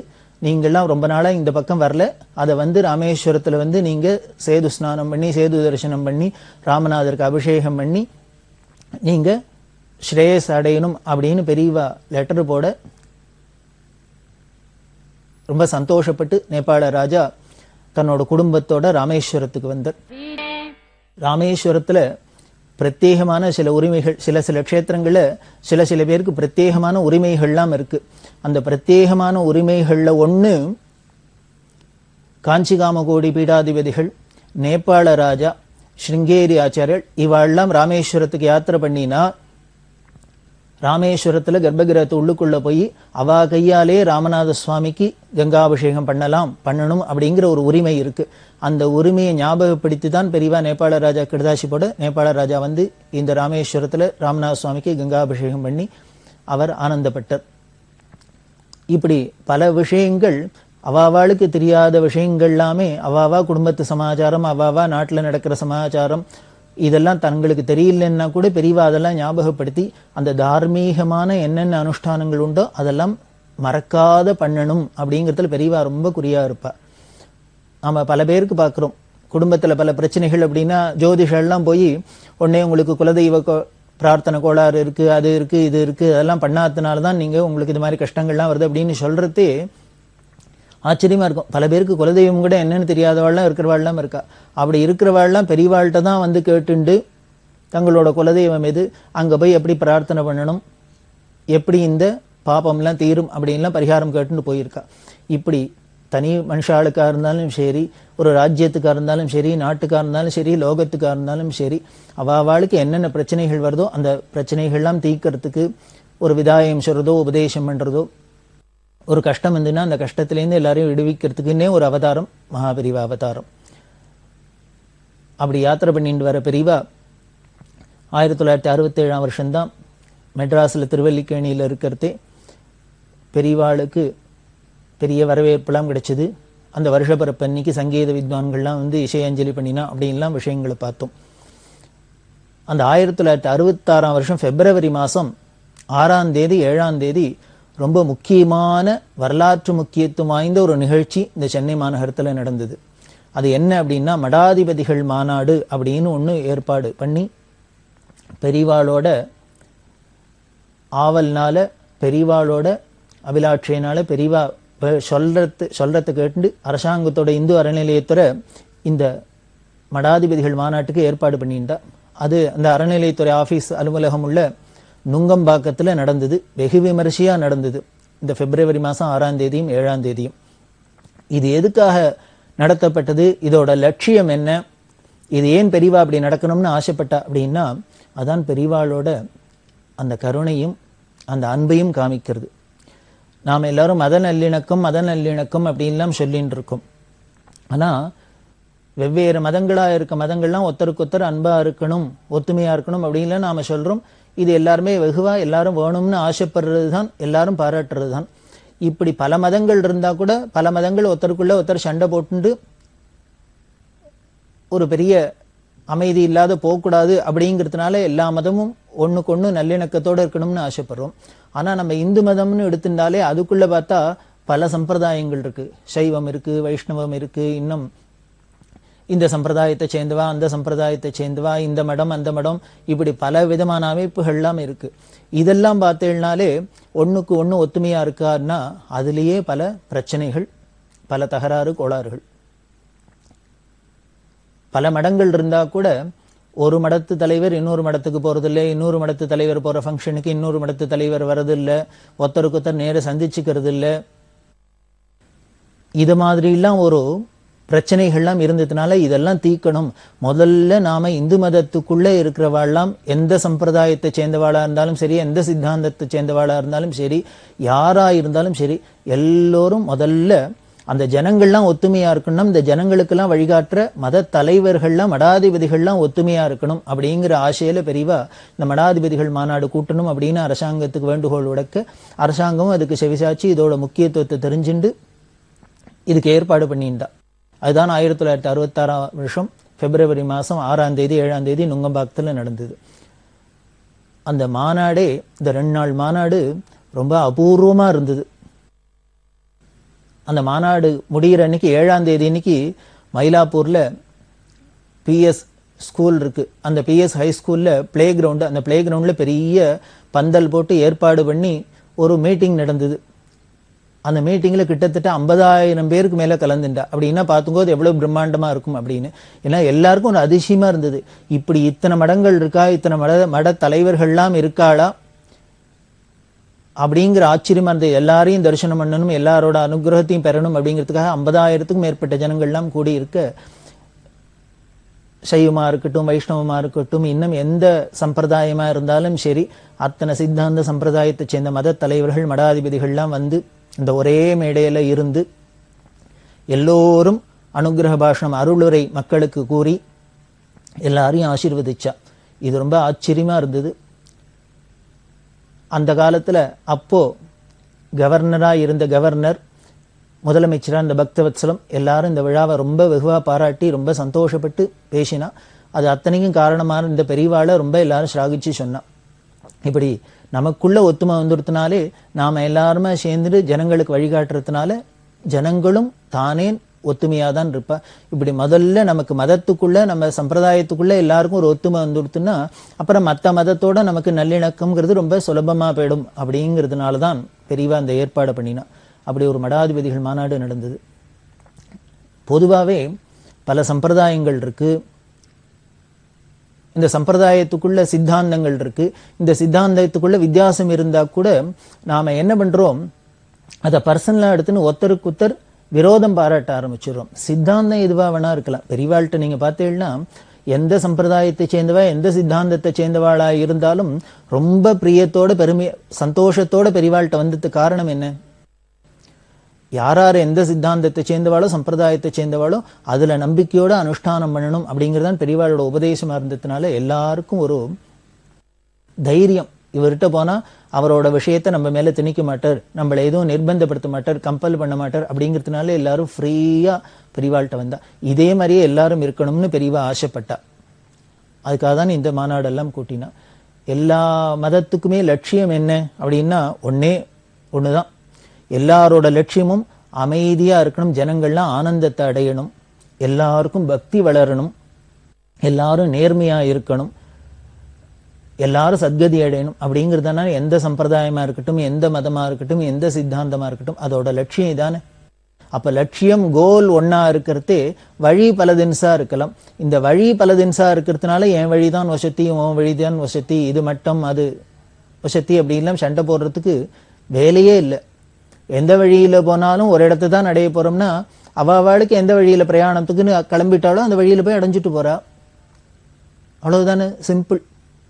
இந்த லட்சியத்தெல்லாம் சொல்லணுங்கிறதுக்காக தான் எடுத்து காமிக்கணும், ஜனங்களுக்கு ஒரு தெளிவு ஏற்படும். ஏன்னா நாமெல்லாம் என்ன பண்ணிடுறோம், இது ஏன் மடம், அது ஓ மடம், இது எங்க சுவாமிகள், அது உங்க சுவாமிகள், இது ஏன் சம்பிரதாயம், அது ஓன் சம்பிரதாயம் அப்படின்னு சொல்லிட்டு ஒருத்தருக்கு ஒருத்தர் சண்டை போட்டுடுறோம். அதெல்லாம் களையணுங்கிறதுக்காக தான் பெரியவா இப்படி ஒரு ஏற்பாட்டை பண்ணினா. இந்த ஏற்பாடு ரொம்ப ஒரு முக்கியமான வரலாற்று முக்கியத்துவம் வாய்ந்ததா இருந்தது. இதுக்கு பெரிய பலன் கிடைக்கத்தான் கிடைச்சிருக்கு. இன்னும் பூர்ணமா கிடைச்சதா அப்படி என்ன வேணா இல்லைன்னு வேணா சொல்லாம வழிய இதுக்கு பலன் இல்லாத போயிடல. ஏதோ 1966 பெரியவா ஆரம்பிச்சு வச்சது. இந்த விஷயங்கள்லாம் நாம இப்ப கேள்விப்படையான இதெல்லாம் நாம திருப்பி சிந்தனை பண்ணி பார்த்து இது மாதிரி நமக்குள்ளெல்லாம் ஒரு ஒற்றுமை வரத்துக்கு பல முயற்சிகளை நாமெல்லாம் பண்ணணும் அப்படிங்கிறது தான் இந்த நிகழ்ச்சி முதலானதோட நோக்கம்லாம்.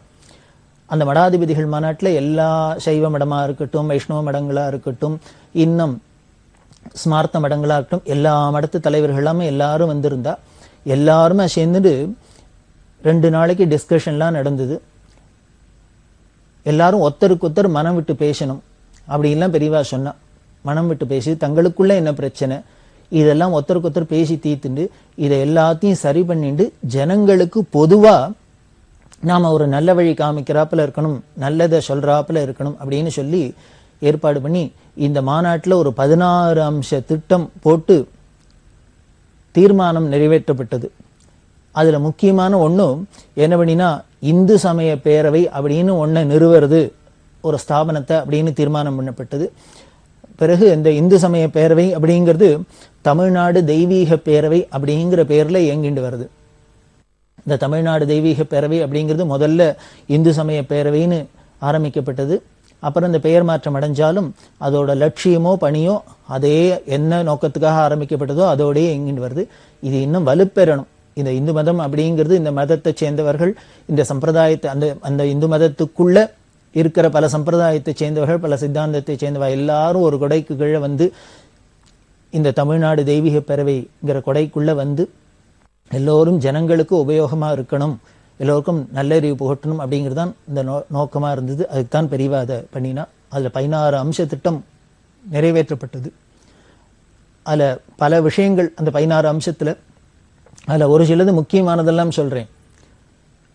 முதல்ல ஆலயங்கள்லாம் தூய்மையா பராமரிக்கப்படணும், ஜனங்களுக்கு பக்தி வளராப்புல இருக்கணும், எல்லோரும் அவர்கள் சம்பிரதாயப்படி நெற்றிக்கு இட்டுக்கணும், திருநூறோ திருமண்ணோ எதுவா இருந்தாலும் சரி, அந்த மத சின்னம் என்னவோ அதை நெத்தியில அவர்களுக்கு என்ன சம்பிரதாயத்துல சொல்லியிருக்கோ இதை வெளியில வைக்கப்படாத தைரியமா இட்டுண்டு போகணும். அதே மாதிரி நமக்கு மதத்துல என்னென்ன சம்பிரதாயங்கள்ல சொல்லியிருக்கோ அந்த அனுஷ்டானங்களை கூடுமான மட்டும் நாம நடைமுறைப்படுத்துறதுக்கு எத்தனைப்படணும், பிரயத்தனப்படணும். அதே மாதிரி எல்லாத்தையும் அன்பா இருக்கணும். அந்த அன்பு எந்த அளவுக்கு அப்படின்னு பெரியவா சொல்றா. இன்னும் ஜெயில், ஆஸ்பத்திரி இதுமான இடங்களுக்கெல்லாம் போய் வியாதியஸ்தர்கள், அது மாதிரி குற்றவாளிகள் இவாளுக்கெல்லாமும் நமது மதத்துல உள்ள நல்ல விஷயங்கள்லாம் எடுத்து சொல்லி நம்ம மதத்தோட நோக்கம் என்ன, அதோட லட்சியம் என்ன அதெல்லாம் எடுத்து சொல்லி அவளுக்கு பிரசாதங்கள்லாம் கொடுத்து அவளுக்கும் நல்லறிவு புகட்டி அவளும் நல்ல பிரஜைகளா இந்த நாட்டில் இருக்கணும், அவர்களும் ஆரோக்கியத்தோடு இருக்கணும், எல்லாரும் இந்த தேசத்துக்கும் தனக்கும் நல்லது பண்ணிக்கணும் அப்படிங்கிறதுக்கு நாமளால அந்த கைங்கரியமா பண்ணணும். இது ஏதோ நம்ம ஒரு சோசியல் சர்வீஸ் அப்படிங்கிற ஆஸ்பெக்ட்ல மட்டும் இல்லாத இது ஒரு நம்ம மத கடமையா டியூட்டியாவே பண்ணணும் அப்படிங்கிறதெல்லாம் இந்த மாநாட்டில் தீர்மானமா போடப்பட்டது. அப்படி 16 அம்ச திட்டங்கள் அதுல கொண்டு வரப்பட்டு தீர்மானம்லாம் நிறைவேற்றப்பட்டது. அந்த மாநாட்டு முடிவில் தான் மயிலாப்பூரில் ஒரு பெரிய பந்தல் போட்டு அதில் ஒரு பெரிய பிரசங்கம்லாம் நடந்தது, விழா நடந்தது அப்படின்லாம் பார்த்தோம். இப்படி பல விதத்திலையும் பெரியவா இந்த மத நல்லிணக்கத்துக்கு, நம்மளோட சமய ஒற்றுமைக்கு, இதுக்கெல்லாம் பல விஷயங்கள் பண்ணியிருக்கா. அப்படி பண்ணியிருக்கிற பெரியவா அன்பே சிவம் அப்படின்னு சொல்றபடி அன்பு ஸ்வரூபமாக இருந்ததுனால அவளுக்கு திருப்பி திருப்பி பார்த்தேன்னா எல்லாத்துலேயும் ஒரே லட்சியம்தான் இருந்தது. எல்லாத்தையும் அன்புமயமாக இருக்கணும், எல்லாத்தையும் அன்புமயமாக இருக்கணும், எல்லாரும் அன்புமயமாக இருக்கணும், எல்லாரும் அன்போடு இருக்கணும், அந்யோன்யமாக இருக்கணும் அப்படிங்கிறதான் அவளோட லட்சியமாக இருந்தது. அதுக்காக தான் பல காரியங்களும் பண்ணிட்டு வரா. அப்படி அன்பே உருவமாக இருந்த அந்த பெரியவா அன்புமயமாக பண்ணின பல காரியங்களில் நாம் பல நிகழ்ச்சிகள் மூலமாக பார்த்துட்டு வரோம். அன்பு அன்புன்னு சொன்னாக்க அது எப்படி இருக்கும் அப்படின்னு, இப்படிதான் இருக்கும் அப்படின்னு உதாரணம் காமிக்கிறாப்புல, சுட்டி காமிக்கிறாப்புல பெரியவாளோட வாழ்க்கை அமைஞ்சிருக்கு. அப்படி இருக்கிற பெரியவா மயிலாப்பூரில் ஜம்புலிங்க முதலியார் ரோடு அப்படிங்கிற இடத்துல ராம மந்திரம்ங்கிற இடத்துக்கு விஜயம் பண்ணினா, அந்த இடம் யாரோடது அப்படின்னா பாலக்காடில் ஆலத்தூரை சேர்ந்த எம்என் ராமசுவாமியர் அப்படிங்கிறவரோட இடம். அந்த ராமசுவாமியரோட புள்ள 2 பேர், எம்ஆர் நரசிம்மன், எம்ஆர் கிருஷ்ணன் அப்படின்னு. இந்த 2 பக்தாளும் பெரியவாளை பிரார்த்தனை பண்ண அந்த ராம மந்திரத்துக்கு பெரியவா விஜயம் பண்ணி அன்னைக்கு வா பிக்ஷாவந்தனம் பாத பூஜையெல்லாம் பண்ணினா. அந்த பாத பூஜை பண்ணினதுல ஒரு அதிசயமா ஒரு பாத பூஜை பண்ணினா. அந்த காலத்துல வெள்ளி ₹1 அப்படின்பா, அது ஒரு தோலா எடை அப்படின்னு சொல்லுவா. அந்த ஒரு தோலா எடைக்கு வெள்ளியில 1010 காயின் பண்ணி, வெள்ளி காசு பண்ணி, அதுல ஒரு பக்கம் வில்வம் ஒரு பக்கம் தாமரப்பூ, அதை அச்சடிச்ச வெள்ளிக்காசை பண்ணி ஆச்சாரியார் பாதுகைக்கு சஹசிரநாமார்ச்சனை பண்ணி அப்படியே இந்த 1010 காயினையும் மடத்துக்கு பெரியவாளுக்கு பாத சமர்ப்பணம் பண்ணினா. அதே மாதிரி 3 வயசு உள்ள ஒரு யானைக்குட்டியை காணிக்கையா கொடுத்தா மடத்துக்கு. ஒரு தனி குடும்பத்தை சேர்ந்தவா ஒரு யானைக்குட்டி கொடுக்குறா அப்படின்னா அவளோட பக்தியை தானே இது காமிக்கிறது. இது மாதிரி ஒவ்வொருத்தரும் தங்களோட பக்தியோட வழிபாடா என்னெல்லாமோ பெருசா காணிக்க கொடுத்துருக்கா அப்படின்னு சொல்றோம். பெரியவா காசி யாத்திரையில இருக்கிறதே செட்டிநாட்டுல ஒரு பக்தர் தங்கத்தாம்பாளம் பண்ணி கொடுத்தார் அப்படின்னும், இன்னொரு பக்தா வலம்புரி சங்கு, தங்கத்து கட்டின வலம்புரி சங்கு கொடுத்தான்னு பார்த்தோம். இப்படி ஒருத்தர் யானை கொடுத்தாருன்னு பார்க்குறோம். அவளுக்கு என்னென்ன முடியுமோ தங்கள் சக்திக்கு மீறி பெரியவாளுக்கு காணிக்க கொடுக்கணும் அப்படிலாம் கொடுத்துருக்கா அப்படின்னு தெரியுது. இதுதான் இந்த மயிலாப்பூர்ல இந்த ராமசுவாமியர் குடும்பத்தார் பண்ணினது. அப்புறம் பெரியவா அபிராமபுரத்தில் இருக்கிறதே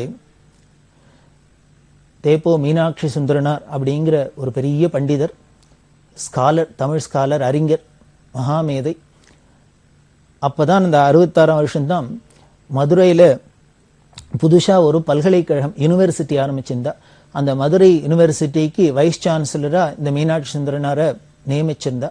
அந்த மீனாட்சி சுந்தரனார் பொறுப்பு ஏற்றுக்கிறதுக்கு முன்னால பெரியவாள் அபிராமபுரத்தில் தரிசனம் பண்ணி பெரியவாளோட அனுகிரகத்தை பிரார்த்தனை பண்ணினர். இப்படி ஒரு யூனிவர்சிட்டிக்கு வைஸ் சான்சலராக போட்டிருக்கா. அந்த யூனிவர்சிட்டி நல்லபடியாக நடக்கணும், என்னோட கடமையும் நான் அப்பழுக்கு இல்லாத நல்லபடியாக திறமையோட செயலாற்றணும், அதுக்கு குரு கிருபை தான் முக்கியம், அதனால பெரியவா அனுகிரகம் பண்ணும் அப்படின்னு சொல்லி பெரியவா மனப்பூர்வமாக ஆசீர்வாதம் பண்ணி அனுகிரகம் பண்ணி அவருக்கு மாணவர்கள்லாம் பிற்கால சமுதாயம்லாம் எப்படி இருக்கணும், கல்விகளோட தரம்லாம் எப்படி இருக்கணும், இதெல்லாம் அவருக்கு உபதேசம் பண்ணி அவருக்கு பிரசாதம் கொடுத்தா. அப்போ இதுக்கு முன்னால ஒரு சமயம் சந்திக்கிறதே ஜாவா அப்படின்னு சொல்றோம். அது மாதிரி இடங்களை இந்த கீழ்த்திசை நாடுகளில் நமது தேசத்தோட கலாச்சாரம்லாம் எப்படி பரவி இருந்தது பூர்வ காலங்கள்லாம் அப்படிங்கிறத நமக்கு ஆராய்ச்சி மூலமெல்லாம் தெரிய வருது. அப்போ அந்த மீனாட்சி சுந்தரனார்ட்ட சொல்லியிருந்தா, நீங்க அங்க போய் பார்த்து நம்மளோட கலாச்சாரம்லாம் அங்க அளவுக்கு நம்மளோட மதம் நம்மளோட கலாச்சாரம்லாம் எப்படி பரவிக்குங்கிறத ஆராய்ச்சி பண்ணோம் அப்படின்னு சொல்ல அவர் அதை போய் பார்த்துட்டு எல்லாம் பண்ணியிருந்தார் ஆராய்ச்சி. அதெல்லாம் பத்தி இப்ப பெரியவா கேட்டா.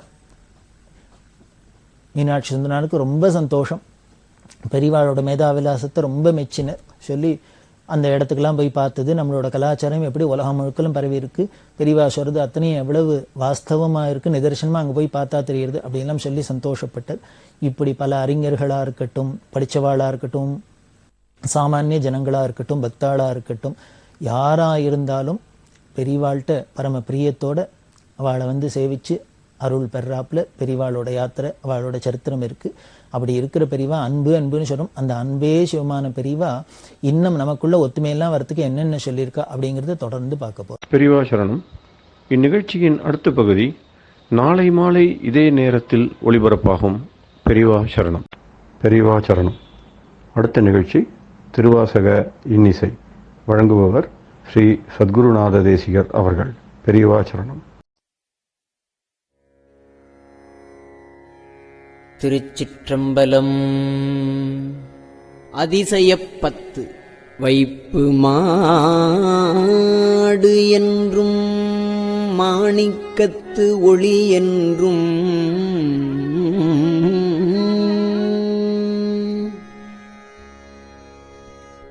மனத்திடை உருகாதே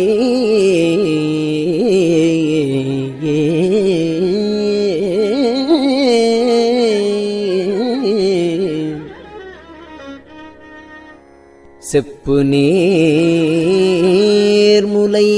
மடவரலியரு தங்கள் திறத்து இடை நைவேனை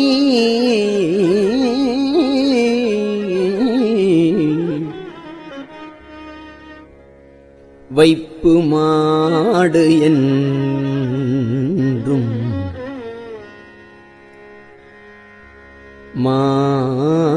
மாணிக்கத்து ஒளி என்றும் மனத்திடை உருகாதே செப்பு நேர்முலை மடவரலியர் தங்கள் திறத்து இடை நைவேனை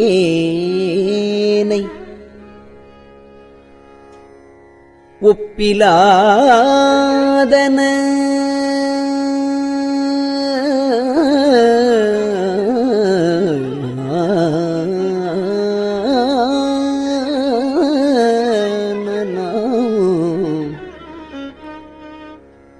உவமனில் இறந்தன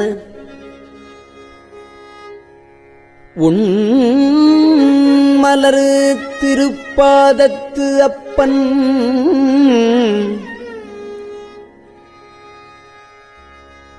ஒப்பிலாதன உவமனில் இறந்தன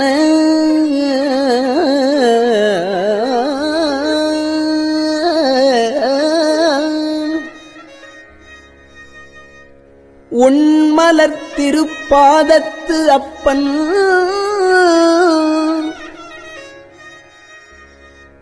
ஆண்டு தன் அடியரில் கூட்டிய அதிசயம் கண்டாமே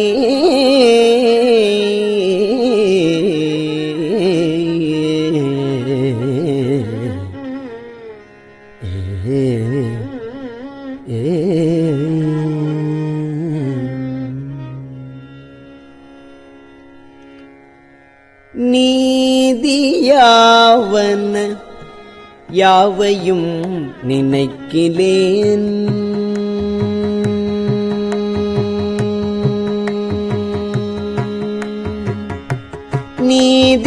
நீதியாவன யாவையும் நினைக்கிலேன் நினைப்பவரோடும் கூடேன் நீதியாவன யாவையும் நினைக்கிலேன் நினைப்பவரோடும் கூடேன் ஏதமே பிறந்து இறந்து உழல்வேந்தனை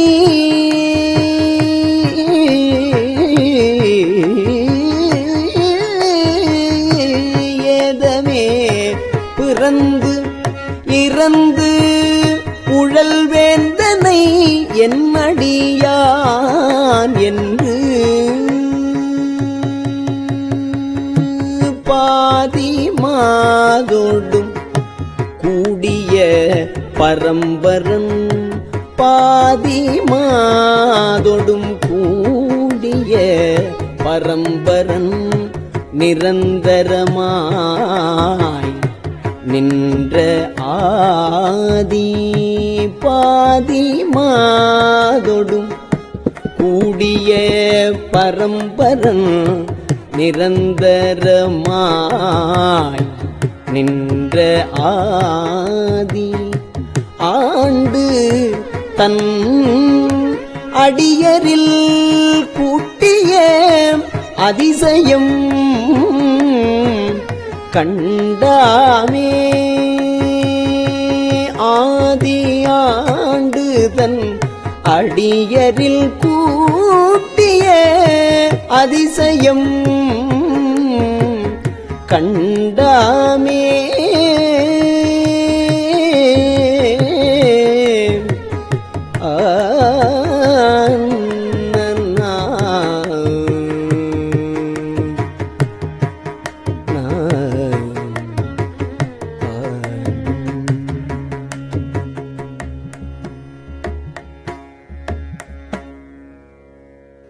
முன்னை என்னுடை வல்வினை போயிட முக்கணது உடை எந்தை தன்னை யாவரும் அறிவதற்கு அரியவன் எளியவன் அடியார்க்கு பொன்னை வென்றதோர் புரிசடை முடிதனில் பொன்னை வென்றதோர் புரிசடை முடிதனில் இளமதி அது வைத்த அன்னை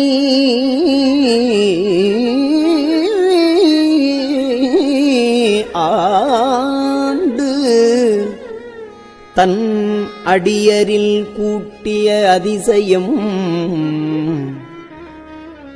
கண்டாமே.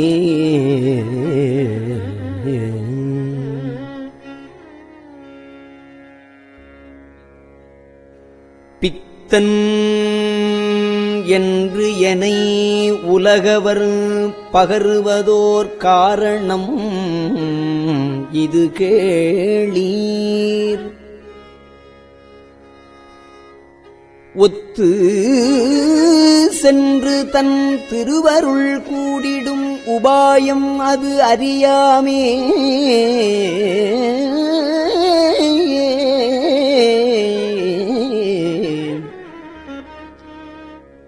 செத்து போய்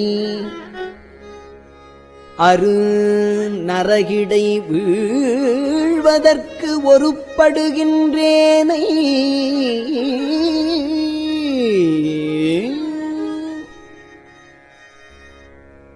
அத்தன்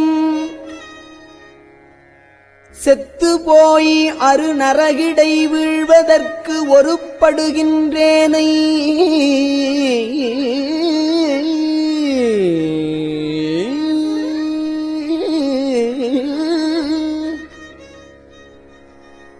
அத்தன்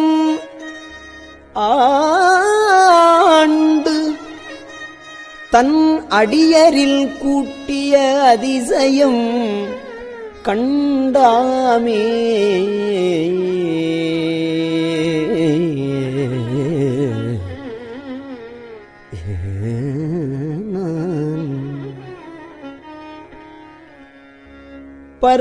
பரவுவாரவர் பாடு சென்று பரவுவாரவர் பாடு சென்று அணைகிலேன் பன்மலர் பறித்து ஏத்தேன் குறவுவார் குழலார் திறத்தே நின்று குடி கெடுகின்றேனை இரவு நின்று எரியாடிய எம்முறை எரிசடை மிளிர்கின்ற அரவன் ஆண்டு அரவன் ஆண்டு தன் அடியரில் கூட்டிய அதிசயம் கண்டாமே.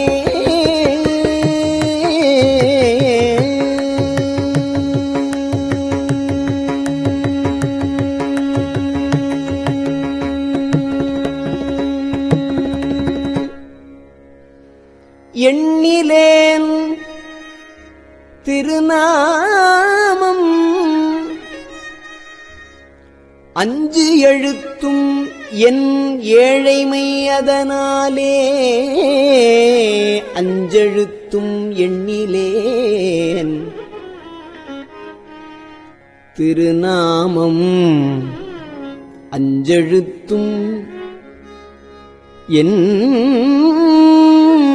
ஏழைமை அதனாலே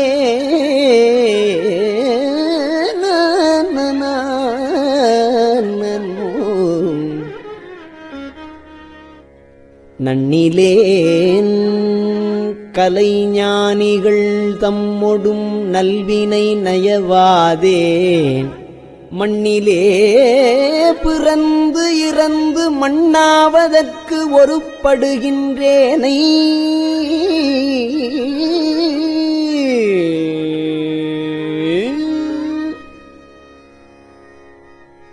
மண்ணிலே பிறந்து இறந்து மண்ணாவதற்கு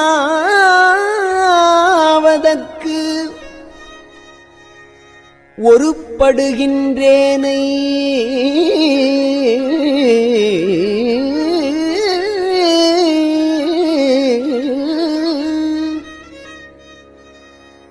அண்ணல்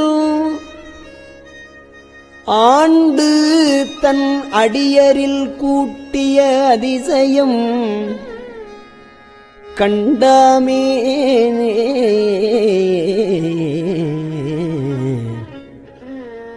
அதிசயம் கண்டாமே.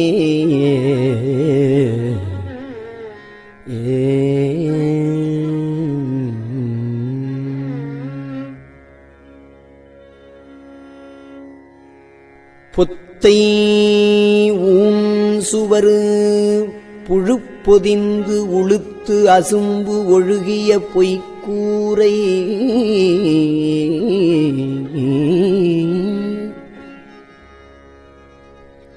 இத்தை மெய்யெனக் கருதி நின்று இடர்கடற் சுழித்தலைப்படுவேனை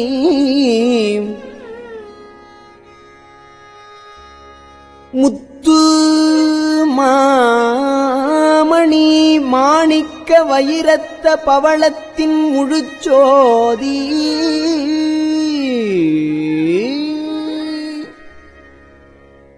அத்தன் ஆண்டு தன் அடியரில் கூட்டிய அதிசயம் கண்டாமே.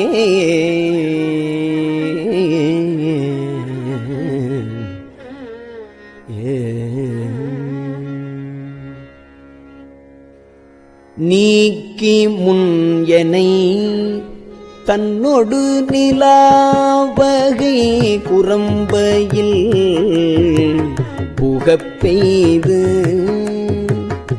நீக்கி முன் எனை தன்னொடு நிலாவகை குரம்பையில் புகப்பெய்து நோக்கி நுண்ணிய நொடியன சொற்செய்து நுகமின்றி விழாக்கைத்து தூக்கி முன் செய்த பொய்யற துகளறுத்து எழுதரு சுடற்சோதி தூக்கி முன் செய்த பொய்யற துகளறுத்து எழுதரு சூடற்சோதி ஆக்கி ஆண்டுதல் அடியரில் கூட்டிய அதிசயம் கண்டாமே.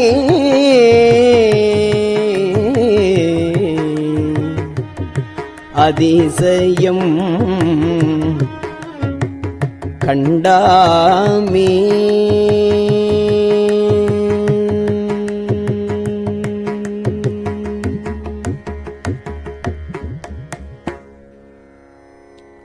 உற்ற ஆக்கையின் உருபொருள் நறுமலரு எழுதரு நாற்றம் போல் பற்றல் ஆவதோ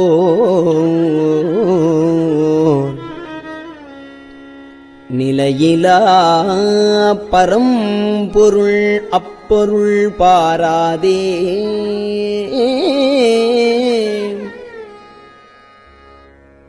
பெற்றவா பெற்ற பயனது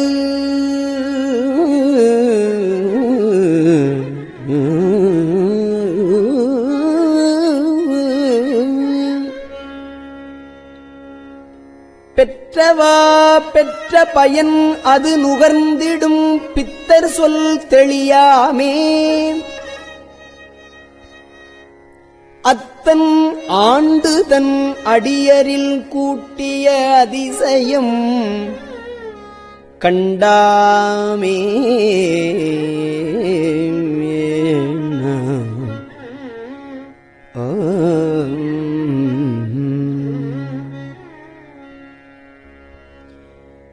இருள் திணிந்து எழுந்து இருள் திணிந்து எழுந்து இட்டதோர் வல்வினை சிறுகுடில் இது இத்தை பொருளென கழித்து அரு நரகத்திடை விழ புகுகின்றேனை பொருளென கழித்து அரு நரகத்திடை விழ புகுகின்றேனை தெருளும் மும்மதில் நொடிவரை இடிதர சினப்பதற்கு ஒடு செந்தி தெருளும் மும்மதில் நொடிவரை இடிதர சினப்பதத்தோடு செந்தி அருளும் மெய்நெறி பொய்நெறி நீக்கிய அருளும் மெய்நெறி பொய்நெறி நீக்கிய அதிசயம் கண்டாமே அருளும் மெய்நெறி பொய்நெறி நீக்கிய அதிசயம் கண்டாமே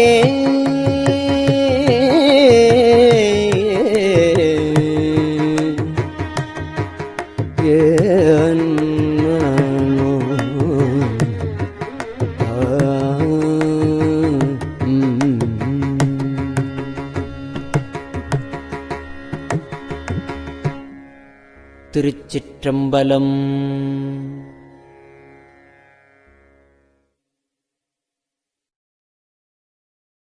பெரியவா சரணம். இந்நிகழ்ச்சியின் அடுத்த பகுதி நாளை மாலை இதே நேரத்தில் ஒளிபரப்பாகும். பெரியவா சரணம். பெரியவா சரணம். பெரியவா வானொலியின் இன்றைய நிகழ்ச்சிகளின் நிறைவாக திருப்பொன்னூசல் வழங்குபவர் சத்குருநாத தேசிகர் அவர்கள். பெரியவா சரணம். திருச்சிற்றம்பலம். திருப்பொன்னூசல்.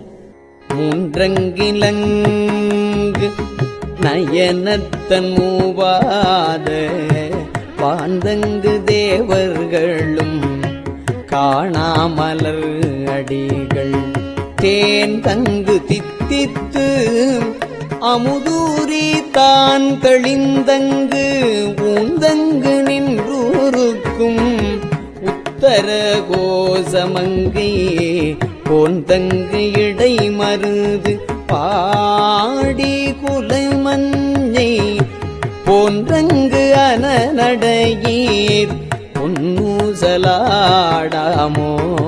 போன்றங்கு அனநடையீர் பொன்னூசலாடாமோ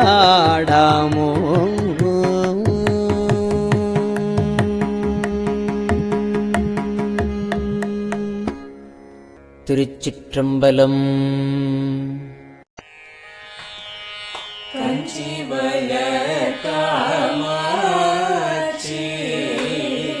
தன் குழந்தாய் சங்கரரே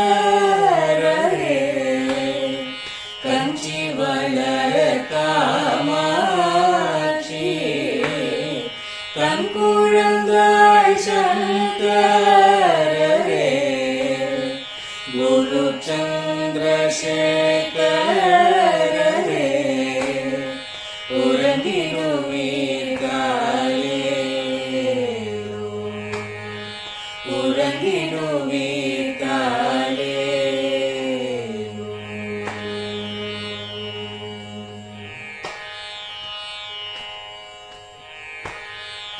ஆதிகுரு சங்கரராய்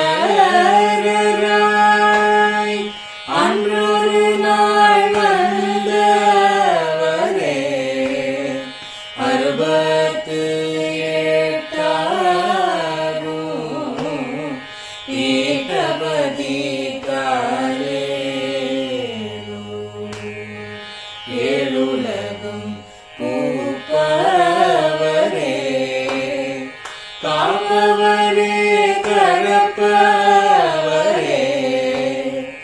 எல்லோர்க்கும் அருள்பவரே உலகிடுவீர்காலே அயனுடனே மாலவனோ தேடிய பொற்பதத்தவரே அருமறைகள் சாற்றும் முயல் மலர்பதமே காலே முக்தி நிலை எய்திடவே சக்தி தரும் சத்குருவே முக்தி நிலை எய்திடவே சக்தி தரும் சத்குருவே நித்தமெங்கள் நாவீசையில் நித்திரை கொள்தாரே நித்தமெங்கள் நாவீசையில் நித்திரை கொள்தாளே நித்தமெங்கள் நாவீசையில் நித்திரை கொள்தாளே.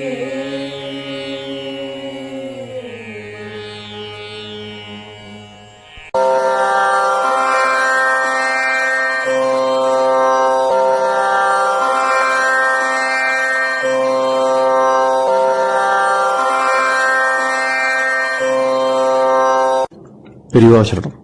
பெரியவா வானொலியின் மாலை நிகழ்ச்சிகள் இத்துடன் நிறைவடைகின்றன.